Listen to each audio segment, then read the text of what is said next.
Okay, let's dive right into a story that is happening as we speak, a story that could seriously impact the car you drive and really the entire global tech landscape. It's a huge standoff, and it all centers on one single but critical chip maker. A modern act of economic banditry. I mean, wow. That's not a phrase you hear thrown around every day in international business. But that is exactly how China's main business lobby described a really unprecedented move by the Dutch government. A move that basically triggered an international crisis overnight. So, what on earth happened to set all this off?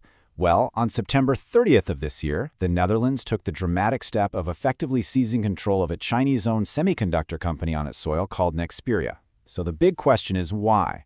Why does this one company matter so much that it could shake the global economy? Let's break it down. All right, let's start with the seizure itself, because this was not your typical corporate takeover, not even close. This whole thing was triggered by a law that had literally never, ever been used before. You're not going to believe this, but the Dutch government basically reached into an old, dusty law book and pulled out this obscure law from all the way back in 1952, the Goods Availability Act. It was designed for a post-war world to stop shortages of critical supplies. And now, for the first time in over 70 years, they used it to freeze Nexperia's assets and all its decision-making, citing risks to Europe's economic security. And the speed of this whole thing was just breathtaking. Look at this timeline. On September 30th, the law is invoked. The very next day, bam, a Dutch court steps in, suspends the Chinese CEO. Then, just 3 days after that, Beijing strikes back hard, banning exports from Nexperia's plants in China. We're talking 4 days to go from a corporate dispute to a full-blown geopolitical crisis with immediate global consequences. But here's the thing. This didn't just come out of nowhere. This fire had been smoldering for months, really fueled by a ton of pressure building up behind the scenes. A perfect storm was brewing. First, Nexperia's parent company, Wingtech, got slammed with U.S. sanctions. Then, U.S. officials quietly told the Dutch government, hey, you need to get rid of Nexperia's Chinese CEO or you might lose access to the American market. And to top it all off, an internal crisis just exploded, with the CEO clashing big time with European managers over control of the company. It was a pressure cooker just waiting to blow. So, how did Beijing respond to the Dutch move? Well, they didn't just send an angry letter. They took direct, targeted action that was designed to hit right where it would hurt the most.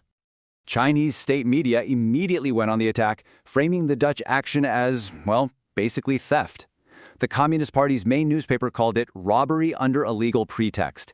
And when they use language like that, it's a huge signal that a powerful state-level response isn't just possible, it's inevitable. And that response from China? It effectively took a saw and cut the company right in two. All of a sudden, you had Nexperia in Europe holding all the designs in factories, but they couldn't get their finished products. And at the same time, Nexperia in China had the packaging plants, but was now legally banned from shipping those products out. It created an instant, absolute logistical nightmare. So why does any of this corporate drama matter to you? Well, it's because Nexperia makes what people call mundane but indispensable components. These aren't the super advanced chips in your phone. They're the basic workhorse chips that are in pretty much every electronic device we use, and they're especially crucial for our cars. And this number right here reveals the massive strategic vulnerability at the heart of this crisis.